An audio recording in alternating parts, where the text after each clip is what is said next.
जिंदगी में तुम्हारी कोई बराबरी किसी भी काम में नहीं कर सकेगा। बस खुद पर विश्वास करने की आदत डाल लो। जो व्यक्ति दूसरों के बारे में सोचने के बजाय खुद के बारे में सोचने को समय देता है और खुद को हर पल सुधारने का चिंतन करता है, वही व्यक्ति सबसे आगे निकल जाता है। और यकीन मानो, उस व्यक्ति का सामना करना औरों की बस की बात नहीं होती, लेकिन खुद पर यकीन करने का एक प्राचीन उपाय हम आज के इस वीडियो में आपको एक रोचक कहानी के माध्यम से बताएंगे। तो चलिए शुरुआत करते हैं। सदियों पहले भारत के एक छोटे से गांव में 4 कुख्यात चोर थे, राज, देव, वीरेन और कवि। ये चारों व्यक्ति अपने चालाक तरीकों और किसी को भी मात देने की अपनी क्षमता के लिए कुख्यात थे। एक दिन जब वे अपनी अगली डकैती की योजना बना रहे थे, उन्होंने एक धनी व्यापारी के बारे में बातचीत सुनी, जिसके पास एक दुर्लभ और मूल्यवान रत्न था। उनके हृदयों में लालच जाग उठा और वे जान गए कि उन्हें इसे चुराना ही होगा। रात के अंधेरे में चोर व्यापारी की हवेली में घुस गए। जैसे ही वे रत्न के पास पहुंचे, कमरे में अचानक तेज रोशनी भर गई, जिससे वे अंधे हो गए। जब रोशनी कम हो गई तो उन्होंने देखा कि एक तेजस्वी महिला उनके सामने खड़ी है। वह कोई और नहीं बल्कि ज्ञान और बुद्धि की देवी सरस्वती थीं। आप भौतिक धन की तलाश करते हैं, लेकिन सच्ची समृद्धि आपके भीतर निहित है, उसने शांत स्वर में कहा। मैं तुम्हें अपने तरीके बदलने और आत्म साक्षात्कार की शक्ति खोजने का मौका दूंगा। भ्रमित और चिंतित होकर चोर उसकी बात सुनने को तैयार हो गए। सरस्वती ने उन्हें एक चुनौती दी, सफलता के 4 प्रतीकों की खोज करने के लिए। दृढ़ संकल्प का कमल, साहस की तलवार, लचीलेपन की ढाल और आत्म प्रतिबिंब का दर्पण। केवल इन गुणों को अपनाकर ही वे रत्न की वास्तविक क्षमता को उजागर कर सकते हैं। चोर अपनी खोज में निकल पड़े। प्रत्येक को उन परीक्षणों का सामना करना पड़ा जिन्होंने उनकी आंतरिक शक्ति का परीक्षण किया। राज को संदेह और अनिश्चितता से भरे दलदल में दृढ़ संकल्प के कमल का सामना करना पड़ा। खुद पर अटूट विश्वास के साथ वह विजयी हुए। उनका संकल्प पहले से कहीं अधिक मजबूत था। देव को एक खतरनाक पहाड़ की चोटी पर साहस की तलवार का सामना करना पड़ा, जहां भय और असुरक्षा ने उसे भस्म करने की धमकी दी थी, लेकिन बहादुरी से भरे दिल से उसने अपने संदेह पर विजय प्राप्त की और तलवार पर अपना दावा किया। वीरेन ने लचीलेपन की ढाल खोजने के लिए रेगिस्तान में कदम रखा, जहां प्रतिकूल परिस्थितियों की कठोर हवाओं ने उसकी आत्मा को तोड़ने की कोशिश की। दृढ़ता और दृढ़ इच्छा शक्ति के माध्यम से वह तूफान के खिलाफ मजबूती से खड़ा रहा। उसका लचीलापन अटल रहा। कवि ने आत्म प्रतिबिंब के दर्पण की तलाश के लिए एक रहस्यमय जंगल की गहराई में प्रवेश किया, जहां भ्रम और धोखे ने उनके निर्णय को धुंधला कर दिया। केवल अपने भीतर गहराई से देखने और अपनी खामियों का सामना करने से ही वह स्पष्टता और सच्ची आत्म जागरूकता पा सकता है। महीनों के परीक्षणों और कष्टों के बाद चारों चोर देवी के सामने फिर से एकजुट हुए। प्रत्येक के हाथ में सफलता का प्रतीक था। उनके परिवर्तन पर गर्व करते हुए सरस्वती उन्हें देखकर मुस्कुराईं। उन्होंने कहा, आपने बहुत साहस और दृढ़ संकल्प, लचीलापन और आत्म जागरूकता दिखाई है। आपने जो रत्न चाहा है वह सिर्फ एक भौतिक संपत्ति नहीं है, बल्कि आपके नए पाए गए ज्ञान और आंतरिक धन का प्रतिबिंब है। जैसे ही चोरों ने रत्न के चारों ओर प्रतीक रखे, उसकी चमक पहले से कहीं अधिक तेज हो गई, जिससे कमरा दिव्य प्रकाश से भर गया। उस पल में उन्हें एहसास हुआ कि सच्ची सफलता भीतर से आत्मबोध और आत्म सुधार की शक्ति से आती है। उस दिन से राजदेव, वीरेन और कवि को चोर के रूप में नहीं, बल्कि ज्ञान के साधक और सदाचार के चैंपियन के रूप में जाना जाने लगा। उन्होंने अपना जीवन दूसरों को आत्म प्राप्ति और सफलता के लिए अपना रास्ता खोजने में मदद करने के लिए समर्पित कर दिया। जहां भी वे गए, आंतरिक धन और व्यक्तिगत विकास का संदेश फैलाया। और इस तरह 4 चोरों और महिला की कहानी गांव में एक किंवदंती बन गई, जिसने भी इसे सुनने वाले सभी को अपने भीतर झांकने और अपने दिलों में छिपी असीमित क्षमता को खोलने के लिए प्रेरित किया। कहानी का सार: सच्ची सफलता भौतिक संपत्ति से नहीं, बल्कि दृढ़ संकल्प, साहस, लचीलापन और आत्म प्रतिबिंब के गुणों से मापी जाती है, जो आत्म प्राप्ति और आंतरिक धन की ओर ले जाती है। दोस्तों, वहीं अब अगली रोचक कहानी की शुरुआत कुछ इस प्रकार होती है। भारत की जीवंत भूमि में हरे भरे जंगलों और विशाल पहाड़ों के बीच राजेश नाम का एक कुशल शेर शिकारी रहता था। वह अपनी असाधारण शिकार कौशल के लिए दूर दूर तक प्रसिद्ध था। राजेश अक्सर जंगल में गहराई तक जाते थे और बेजोड़ सटीकता और बहादुरी के साथ क्रूर शेरों का पता लगाते थे। एक निडर शेर शिकारी के रूप में उनकी प्रतिष्ठा जंगल की आग की तरह फैल गई, और जब भी कोई नरभक्षी शेर खतरा पैदा करता तो दूर दूर के गांवों के लोग उनकी सहायता मांगते। अपनी सफलता और प्रसिद्धि के बावजूद राजेश के अंदर एक खालीपन का एहसास था। उसे लगा कि उसके जीवन में कुछ कमी है, एक खालीपन जिसे शिकार के रोमांच या ग्रामीणों की प्रशंसा से नहीं भरा जा सकता। एक दिन जब वह अपने अगले शिकार की तलाश में जंगल में घूम रहा था, राजेश की नजर बोधि वृक्ष के नीचे ध्यान कर रहे एक विनम्र साधु पर पड़ी। भिक्षु के शांत आचरण और आंतरिक शांति की आभा से प्रभावित होकर राजेश उनके पास आया और पूछा, ऐसा कैसे है कि आप इतने संतुष्ट और शांत दिखते हैं, जबकि मैं, जिसने दुनिया की नजरों में इतना कुछ हासिल किया है, बेचैन और अधूरा महसूस करता हूं। भिक्षु ने धीरे से मुस्कुराते हुए उत्तर दिया, मेरे प्रिय मित्र, सच्ची संतुष्टि बाहरी उपलब्धियों या सांसारिक प्रशंसाओं से नहीं आती है। यह भीतर से किसी की अपनी आंतरिक शक्ति और क्षमता के एहसास से उत्पन्न होती है। आपने एक शिकारी के रूप में अपनी ताकत साबित की है, लेकिन क्या तुमने कभी अपनी आत्मा की गहराई में उतरा है?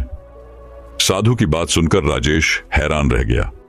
उन्होंने अपने साहसिक जीवन की उथल पुथल के बीच आंतरिक शांति और आत्म साक्षात्कार की तलाश की संभावना पर कभी विचार नहीं किया था।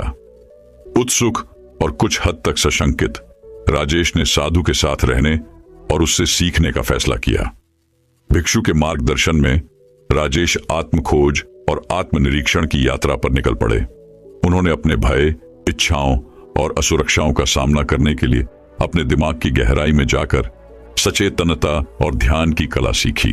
प्रारंभ में प्रतिरोधी और अधीर, राजेश को धीरे धीरे अपने भीतर परिवर्तन का अनुभव होने लगा। जैसे जैसे दिन हफ्तों में और हफ्ते महीनों में बदलते गए, जीवन के प्रति राजेश के दृष्टिकोण में गहरा बदलाव आया। उन्होंने महसूस किया कि सफलता का असली माप शिकार में नहीं, बल्कि आत्मबोध और व्यक्तिगत विकास की यात्रा में है। भिक्षु की शिक्षाओं ने आंतरिक शक्ति, करुणा और विनम्रता की शक्ति के प्रति उनकी आंखें खोल दी। एक दिन एक क्रूर शेर ने पास के एक गांव को आतंकित करना शुरू कर दिया, जिससे निवासियों में दहशत और अराजकता फैल गई। एक शेर शिकारी के रूप में अपने अतीत को याद करते हुए राजेश को अपने पुराने तरीकों और अपनी नई पाई गई बुद्धिमत्ता के बीच फंसा हुआ महसूस हुआ। भिक्षु से मार्गदर्शन मांगते हुए उन्होंने पूछा, मैं एक शिकारी के रूप में अपने अतीत को आंतरिक शांति की अपनी वर्तमान खोज के साथ कैसे समेट सकता हूं? भिक्षु जानबूझकर मुस्कुराया और कहा, सच्ची ताकत प्रभुत्व या विनाश में नहीं, बल्कि करुणा और समझ में है।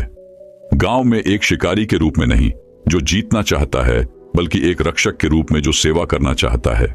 शेर को दिखाओ कि वह वहां है। दूसरा तरीका, सद्भाव और सह अस्तित्व का एक तरीका। साधु के शब्दों से प्रेरित होकर राजेश ने शेर का सामना करने के लिए हथियार या हिंसा से नहीं, बल्कि सहानुभूति और सम्मान से भरे दिल के साथ काम किया। जैसे ही उसने जानवर का सामना किया, उसने देखा कि कोई खतरा नहीं था जिसे खत्म किया जाना चाहिए, बल्कि एक साथी प्राणी को देखा जिसे समझ और करुणा की जरूरत थी। धैर्य और दृढ़ता के माध्यम से राजेश शेर के साथ विश्वास का बंधन बनाने, उसकी आक्रामकता को शांत करने और उसे गांव से दूर ले जाने में कामयाब रहा।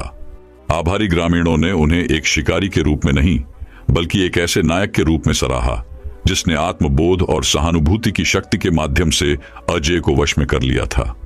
अंत में राजेश को एहसास हुआ कि सच्ची सफलता बाहरी सत्यापन या विजय से नहीं, बल्कि आत्मखोज और आत्मज्ञान की आंतरिक यात्रा से आती है।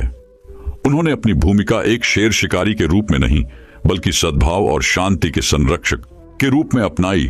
उस साधु के प्रति सदैव आभारी रहे जिसने उन्हें सच्ची संतुष्टि का मार्ग दिखाया था।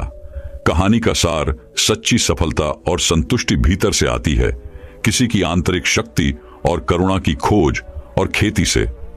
आत्मबोध हमारी पूरी क्षमता को उजागर करने और अराजकता और संघर्ष की दुनिया में सद्भाव खोजने की कुंजी है दोस्तों। वहीं अब अगली रोचक कहानी की शुरुआत कुछ इस प्रकार होती है। भीतर की यात्रा। भारत के एक छोटे से गांव में विक्रम नाम का एक युवक रहता था। विक्रम अपनी बुद्धिमत्ता और महत्वाकांक्षा के लिए जाने जाते थे, लेकिन अपनी क्षमता के बावजूद उन्हें अपने प्रयासों में सफलता पाने के लिए संघर्ष करना पड़ा। वह अक्सर अपनी तुलना गांव के अन्य लोगों से करता था, जो सहजता से महान उपलब्धियां हासिल करते दिखते थे। एक दिन जब विक्रम निराश होकर बरगद के पेड़ की छाया में बैठे थे, तभी एक वृद्ध आर्षी उनके पास आए। आर्षी के चेहरे और आंखों पर एक सौम्य मुस्कान थी, जिसमें सदियों का ज्ञान समाहित था। प्रिय विक्रम, आर्षी ने कहना शुरू किया, मैं तुम्हारे दिल में उथल पुथल देख रहा हूं। तुम सफलता चाहते हो, लेकिन तुम यह महसूस करने में असफल हो जाते हो कि सफलता की कुंजी तुम्हारे भीतर ही छिपी है। विक्रम आर्षी की बात से हैरान हो गए। जब वह बिना किसी परिणाम के इतनी कड़ी मेहनत कर रहा था, तो सफलता की कुंजी उसके भीतर कैसे हो सकती थी? आर्षी ने विक्रम के संदेह को भांप लिया और अपनी बात स्पष्ट करने के लिए एक कहानी साझा करने का निर्णय लिया। एक बार एक युवा बाज था जो मुर्गियों के समूह के बीच बड़ा हुआ था। बाज ने कभी उड़ना नहीं सीखा था और वह खुद को अपने आसपास की मुर्गियों की तरह ही मानता था। एक दिन बाज ने एक शानदार पक्षी को आकाश में ऊंची उड़ान भरते देखा। उसने मुर्गियों से पूछा कि यह किस प्रकार का पक्षी है, और उन्होंने उसे बताया कि यह पक्षियों का राजा बाज है। बाज को आश्चर्य हुआ और उसने मुर्गियों से पूछा कि क्या वह आकाश में बाज की तरह उड़ सकता है। मुर्गियां हंसी और बोली, तुम तो सिर्फ मुर्गी हो, तुम बाज की तरह नहीं उड़ सकते। चील निराश थी, लेकिन उसके भीतर जिज्ञासा की एक चिंगारी जल उठी थी। उसने स्वयं सच्चाई जानने के लिए आकाश में चील की तलाश करने का निर्णय लिया। एक लंबी और कठिन यात्रा के बाद आखिरकार बाज को वह शानदार पक्षी मिल गया जिसे उसने देखा था। उसने बाज से पूछा कि क्या वह उसे उड़ना सिखा सकता है। बुद्धिमान बाज ने उसकी ओर देखा और कहा, तुम मुर्गी नहीं हो, तुम एक बाज हो। अपने भीतर देखो और अपने वास्तविक स्वरूप को पहचानो। युवा बाज भ्रमित था, लेकिन उसे अपनी आत्मा में हलचल महसूस हुई। उसने अपने पंख फैलाए और पहली बार अपने नीचे हवा को महसूस करते हुए आकाश में छलांग लगा दी, और उसे यह देखकर आश्चर्य हुआ कि वह उसकी कल्पना से भी अधिक ऊंचा और दूर तक उड़ गया। जैसे ही आर्षी ने अपनी कहानी खत्म की, विक्रम की आंखें एहसास से चौड़ी हो गईं। वह समझ गया कि युवा बाज की तरह वह अपनी क्षमता से कम जी रहा था। आत्मसंदेह ने उसे पीछे धकेल दिया। उस दिन से विक्रम आत्म साक्षात्कार की यात्रा पर निकल पड़े। उन्होंने अपने भय और असुरक्षाओं का सामना करते हुए अपने भीतर गहराई से खोज की। उसने अपनी ताकत और कमजोरियों को स्वीकार किया, यह जानते हुए कि वे सभी उसका हिस्सा थे। हर गुजरते दिन के साथ विक्रम का आत्मविश्वास बढ़ता गया और उसे ऐसी सफलता नजर आने लगी जिसके बारे में उसने कभी सोचा भी नहीं था। उन्होंने महसूस किया कि सच्ची सफलता भीतर से आती है, स्वयं पर विश्वास करने और अपने अनूठे उपहारों को अपनाने से। साल बीतते गए और विक्रम गांव में प्रेरणा का स्रोत बन गया। लोगों को उनकी उपलब्धियों पर आश्चर्य हुआ और उन्होंने उनमें जो परिवर्तन देखा उस पर आश्चर्य हुआ। लेकिन विक्रम जानते थे कि उनकी सबसे बड़ी सफलता उन्हें मिलने वाली बाहरी प्रशंसा में नहीं, बल्कि आत्म साक्षात्कार की यात्रा में थी जो उन्होंने शुरू की थी। उन्होंने जान लिया था कि सच्ची सफलता धन या प्रसिद्धि से नहीं मापी जाती, बल्कि स्वयं के प्रति सच्चे रहने और अपने सपनों को पूरा करने के साहस से मापी जाती है। और इसीलिए आत्म साक्षात्कार के माध्यम से सफलता पाने वाले युवक विक्रम की कहानी दूर दूर तक फैल गई, जिसने कई लोगों को अपने भीतर झांकने और अपने भीतर छिपी असीमित क्षमता की खोज करने के लिए प्रेरित किया। कहानी का सार, सच्ची सफलता भीतर से आती है। आत्म साक्षात्कार आपकी पूरी क्षमता को उजागर करने और जीवन में महान चीजें हासिल करने की कुंजी है। आप जो हैं उसे स्वीकारें, खुद पर विश्वास करें और अपने सपनों से परे ऊंचाइयों तक पहुंचें दोस्तों। वहीं अब अगली रोचक कहानी की शुरुआत कुछ इस प्रकार होती है। मुंबई की भीड़भाड़ वाली सड़कों पर हॉर्न बजाती कारों और भीड़भाड़ के बीच रवि नाम का एक भिखारी रहता था। रवि एक कमजोर बूढ़ा आदमी था जिसके हाथ खराब थे और आंखें थकी हुई थीं। उन्होंने अपने दिन एक मंदिर के बाहर बैठकर भिक्षा के लिए हाथ फैलाकर अजनबियों की दया से अपना खाली पेट भरने की उम्मीद में बिताए। अपनी कठिन परिस्थितियों के बावजूद रवि ने अपने अंदर एक चिंगारी जगाई, आशा और लचीलेपन की एक चिंगारी जिसने बुझने से इनकार कर दिया। स्पेक्ट्रम के दूसरे छोर पर विक्रम नाम का एक धनी व्यापारी रहता था। विक्रम अत्यंत यशस्वी और समृद्धशाली व्यक्ति थे। वह एक भव्य हवेली में रहता था, महंगी कारें चलाता था और डिजाइनर कपड़े पहनता था। हालांकि अपनी सारी संपत्ति और संपत्ति के बावजूद विक्रम एक खालीपन से ग्रस्त था जिसे वह दूर नहीं कर पा रहा था। वह अक्सर खुद को आश्चर्यचकित पाता था कि क्या जीवन में केवल भौतिक धन और सांसारिक सफलता के अलावा और भी कुछ है। एक दुर्भाग्यपूर्ण दिन विक्रम उस मंदिर के पास से गुजरा जहां रवि भिक्षा मांगने बैठा था। जैसे ही वह बूढ़े भिखारी के पास से गुजरा, उसने रवि की आंखों में एक अजीब सी चमक देखी। एक ऐसी चमक जो उसकी बाहरी उपस्थिति से कहीं अधिक ज्ञान और समझ की बात करती प्रतीत होती थी। उत्सुक होकर विक्रम ने बूढ़े व्यक्ति से बातचीत शुरू करने का फैसला किया। क्षमा करें सर, विक्रम ने अस्थायी रूप से कहना शुरू किया। क्या मैं आपसे एक प्रश्न पूछ सकता हूं? रवि ने एक गर्म मुस्कान के साथ विक्रम की ओर देखा। बेशक मेरे बेटे, पूछो, विक्रम ने बोलने से पहले एक पल के लिए झिझकते हुए कहा। मैं आपकी कठिन परिस्थितियों के बावजूद आपकी आंखों में शांति को नोटिस किए बिना नहीं रह सका। विपरीत परिस्थितियों के बीच भी आपको इतना संतोष कैसे मिल जाता है? उत्तर देने से पहले रवि ने धीरे से हंसते हुए कहा, मेरे प्रिय मित्र, सच्ची संपत्ति भौतिक संपत्ति या सांसारिक सफलता में निहित नहीं है। यह स्वयं के भीतर निहित है। आत्म प्राप्ति की शक्ति। मेरे नाम पर बहुत कुछ नहीं हो सकता है, लेकिन मैंने खोजना सीख लिया है जीवन में साधारण चीजों में आनंद और शांति। मुझे एहसास हुआ कि खुशी भीतर से आती है, बाहरी स्रोतों से नहीं। विक्रम ने रवि की बातें ध्यान से सुनी। उसे अपने भीतर एक जागृति का भाव उमड़ता हुआ महसूस हुआ। उन्होंने अपना पूरा जीवन सफलता और धन का पीछा करते हुए बिताया था, लेकिन उन्हें एहसास हुआ कि सच्ची संतुष्टि उनसे हमेशा के लिए दूर हो गई थी। उस दिन से विक्रम नियमित रूप से रवि के पास जाने लगे और उनका मार्गदर्शन और ज्ञान प्राप्त करने लगे। रवि ने अपने जीवन के अनुभवों की कहानियां साझा की और कृतज्ञता, विनम्रता और आत्मबोध की शक्ति के बारे में मूल्यवान शिक्षाएं दी। धीरे धीरे लेकिन निश्चित रूप से विक्रम एक परिवर्तन से गुजरना शुरू कर दिया। दिल और दिमाग का एक परिवर्तन जिसने उसकी आंखें सफलता के वास्तविक अर्थ के लिए खोल दी। महीने बीत गए और एक दिन विक्रम ने जीवन बदलने वाला निर्णय लिया। उन्होंने अपने धन और प्रभाव का उपयोग समुदाय को वापस देने और कम भाग्यशाली लोगों की मदद के लिए धर्मार्थ पहल शुरू करने का फैसला किया। उन्होंने वंचित बच्चों के लिए एक निःशुल्क स्कूल भी खोला और उन्हें अपने लिए बेहतर भविष्य बनाने के लिए आवश्यक उपकरण उपलब्ध कराए। जैसे ही विक्रम ने खुद को परोपकार और सेवा में डुबोया, उन्हें संतुष्टि और उद्देश्य की भावना मिली जिसे पैसे से कभी नहीं खरीदा जा सकता था। उन्होंने महसूस किया कि सच्ची सफलता किसी के बैंक खाते के आकार से नहीं मापी जाती, बल्कि दूसरों के जीवन पर उसके प्रभाव से मापी जाती है। साल बीतते गए और रवि का स्वास्थ्य गिरने लगा। अपनी मृत्युशैया पर अपने परिजनों से घिरे हुए रवि के अंतिम शब्द विक्रम के दिमाग में गूंज रहे थे। याद रखना मेरे बेटे, तुम्हारे पास सबसे बड़ी दौलत दिल की दौलत है। दया, करुणा और प्यार पैदा करो और तुम्हें सच्ची सफलता मिलेगी जिंदगी में। और इसलिए विक्रम उस रास्ते पर चलते रहे जो रवि ने उन्हें दिखाया था, आत्म प्राप्ति और दूसरों की सेवा का मार्ग। वह एक धनी व्यापारी के रूप में नहीं बल्कि एक दयालु नेता के रूप में जाने गए, जिन्होंने अपनी उदारता और दयालुता से कई लोगों के जीवन को प्रभावित किया। भिखारी और अमीर आदमी की कहानी दूर दूर तक फैल गई, जिसने अनगिनत लोगों को अपने भीतर झांकने और सफलता के लिए आत्म साक्षात्कार की सच्ची शक्ति की खोज करने के लिए प्रेरित किया। और कहानी की सीख उनके दिलों में हमेशा के लिए अंकित हो गई। एक अनुस्मारक की सच्ची संपत्ति इस बात से नहीं मापी जाती कि आपके पास क्या है, बल्कि इससे मापी जाती है कि आप कौन हैं और आप अपने आसपास की दुनिया को कैसे प्रभावित करना चुनते हैं। दोस्तों, वहीं अब अगली रोचक कहानी की शुरुआत कुछ इस प्रकार होती है।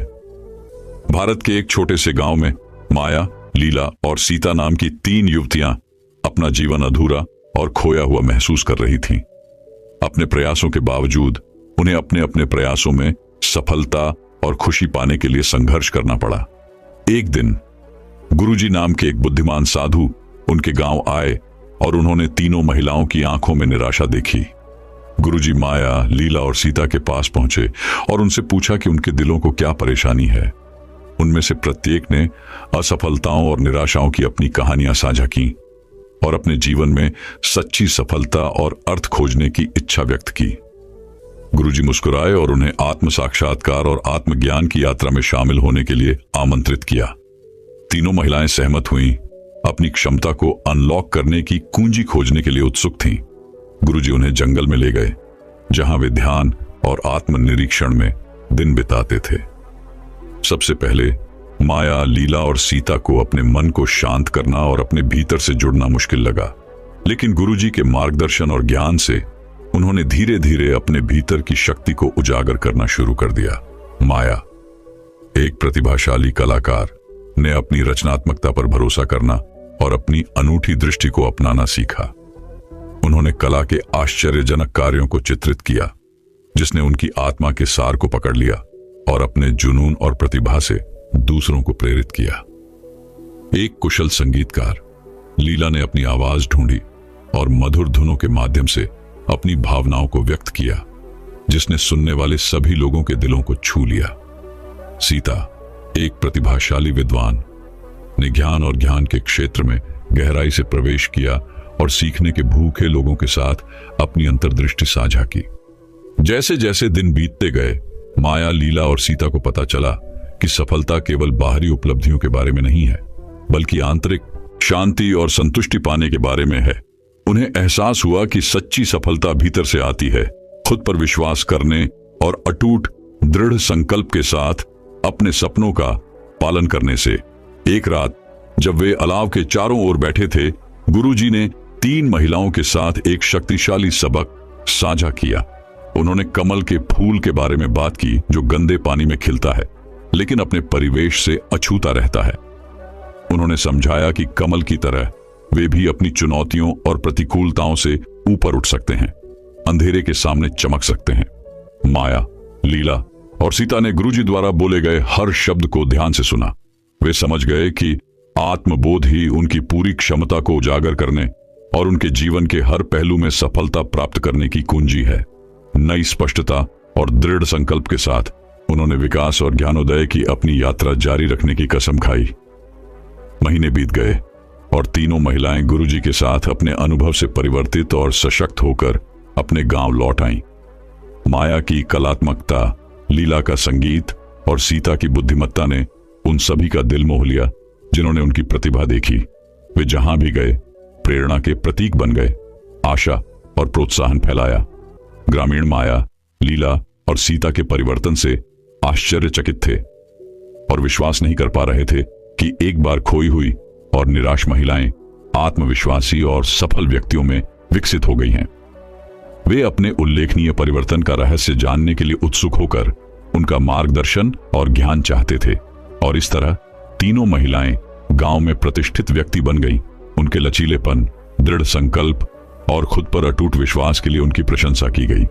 आत्मबोध और सशक्तिकरण की अपनी यात्रा के माध्यम से माया, लीला और सीता ने न केवल सफलता पाई बल्कि जीवन का असली सार, आत्मविश्वास और आंतरिक शक्ति की खोज भी की। कहानी का सार यह है कि सच्ची सफलता बाहरी उपलब्धियों में नहीं बल्कि आत्मखोज और सशक्तिकरण की यात्रा में निहित है। जब हम खुद पर विश्वास करते हैं और अपनी आंतरिक क्षमता का दोहन करते हैं तो हम किसी भी बाधा को पार कर सकते हैं और अपने सपनों से परे महानता हासिल कर सकते हैं।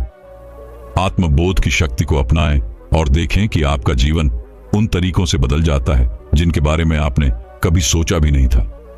दोस्तों, वहीं अब अगली रोचक कहानी की शुरुआत कुछ इस प्रकार होती है। आत्म साक्षात्कार का मार्ग, सफलता की यात्रा। भारत के एक छोटे से गांव में अर्जुन नाम का एक युवक रहता था, जिसके बड़े सपने थे और सफलता की तीव्र इच्छा थी। जीवन में कई असफलताओं और चुनौतियों का सामना करने के बावजूद अर्जुन ने अपने लक्ष्यों और आकांक्षाओं को कभी नहीं छोड़ा। वह खुद कुछ बनाने और दुनिया के सामने अपनी योग्यता साबित करने के लिए कृत संकल्प था। अर्जुन की आत्म प्राप्ति और सफलता की यात्रा तब शुरू हुई जब उसकी मुलाकात एक वृद्ध आर्षि से हुई, जो अपनी बुद्धि और ज्ञान के लिए जाने जाते थे। आर्षि की शांति और सुकून की आभा से प्रभावित होकर अर्जुन उनके पास आए और पूछा, सर, मैं जीवन में सफलता कैसे प्राप्त कर सकता हूं और अपने सपनों को कैसे पूरा कर सकता हूं? ऋषि ने मुस्कुराते हुए उत्तर दिया, सफलता तुम्हारे भीतर निहित है, युवा पुरुष। यह बाहरी उपलब्धियों या भौतिक संपत्ति के बारे में नहीं है, बल्कि खुद को समझने और अपनी वास्तविक क्षमता की खोज करने के बारे में है। सफल होने की शक्ति पहले से ही आपके भीतर है, आपको बस इसकी जरूरत है। एहसास करो। इन शब्दों को अपने मन में गूंजते हुए अर्जुन आत्म साक्षात्कार की खोज में निकल पड़े। उन्होंने एक गांव के मंदिर के शांत वातावरण में अपने लक्ष्यों, इच्छाओं और भय पर चिंतन करते हुए घंटों बिताए। उन्होंने अपनी असुरक्षाओं और शंकाओं का सामना करते हुए अपने अंतरतम विचारों और भावनाओं की गहराई में खोज की। जैसे जैसे दिन हफ्तों में और हफ्ते महीनों में बदलते गए, अर्जुन को अपने भीतर एक गहरा बदलाव महसूस होने लगा। उन्होंने चीजों को स्पष्टता और बुद्धिमत्ता के साथ देखना शुरू कर दिया, यह महसूस करते हुए कि सच्ची सफलता केवल बाहरी उपलब्धियों से नहीं मापी जाती, बल्कि आंतरिक शांति, संतुष्टि और आत्म जागरूकता से मापी जाती है। इस नई अंतर्दृष्टि से लैस होकर अर्जुन नए जोश और दृढ़ संकल्प के साथ अपने सपनों को आगे बढ़ाने के लिए निकल पड़ा। उन्होंने अपनी क्षमताओं पर अटूट विश्वास के साथ अपने रास्ते में आने वाली हर बाधा को पार करते हुए अथक परिश्रम किया। धीरे धीरे लेकिन लगातार उसने अपने लक्ष्य की ओर प्रगति करना शुरू कर दिया और सफलता के शिखर के करीब पहुंच गया। एक दिन जब अर्जुन अपने लंबे समय से पोषित सपने को पूरा करने की कगार पर खड़ा था, उसकी एक बार फिर बूढ़े अर्षि से मुलाकात हुई। कृतज्ञता से अभिभूत होकर उन्होंने अर्षि के सामने झुककर कहा, आत्म साक्षात्कार के इस मार्ग पर मेरा मार्गदर्शन करने के लिए धन्यवाद। मैं अब समझता हूं कि सफलता केवल मंजिल तक पहुंचने के बारे में नहीं है, बल्कि आत्म खोज और विकास की यात्रा के बारे में है। अर्षि मुस्कुराए और सिर हिलाया, मेरे बेटे, तुमने अपने भीतर आत्म साक्षात्कार की शक्ति को खोल दिया है।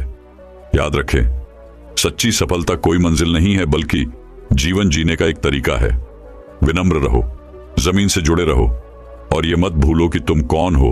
यही शाश्वत सफलता की कुंजी है। और इसलिए अर्जुन ने अपनी सफलता को विनम्रता और अनुग्रह के साथ स्वीकार किया, यह जानते हुए कि सफल होने की सच्ची शक्ति बाहरी मान्यताओं में नहीं, बल्कि स्वयं पर अटूट विश्वास में निहित है। वह गांव के कई लोगों के लिए प्रेरणा बन गए, आत्म साक्षात्कार की परिवर्तनकारी शक्ति के जीवंत प्रमाण। जैसे ही सूरज क्षितिज पर डूबा, गांव पर सुनहरी चमक बिखेरते हुए अर्जुन गर्व से खड़ा था। उसका दिल कृतज्ञता और संतुष्टि से भरा हुआ था, क्योंकि उन्होंने महसूस किया था कि सच्ची सफलता कोई अंतिम लक्ष्य नहीं, बल्कि आत्म खोज, विकास और ज्ञानोदय की निरंतर यात्रा है। और कहानी का नैतिक यह है, सफलता केवल बाहरी लक्ष्यों को प्राप्त करने के बारे में नहीं है, बल्कि अपनी आंतरिक क्षमता को पहचानने और आत्म खोज की यात्रा को अपनाने के बारे में है। जब आप अपने भीतर आत्मबोध की शक्ति को अनलॉक करते हैं, तो आप जीवन में अनंत संभावनाओं और असीमित सफलता का मार्ग प्रशस्त करते हैं। दोस्तों, मैं उम्मीद करता हूं कि यह कहानी सुनने से आपके जीवन में अच्छे बदलाव आए होंगे। आपको इस वीडियो से क्या सीखने मिला, ये कमेंट करके जरूर बताएं और अपने परिवार, दोस्तों या आपके करीबी इंसान के साथ ये कहानी शेयर करके उन्हें भी इस ज्ञान से परिचित करवाएं।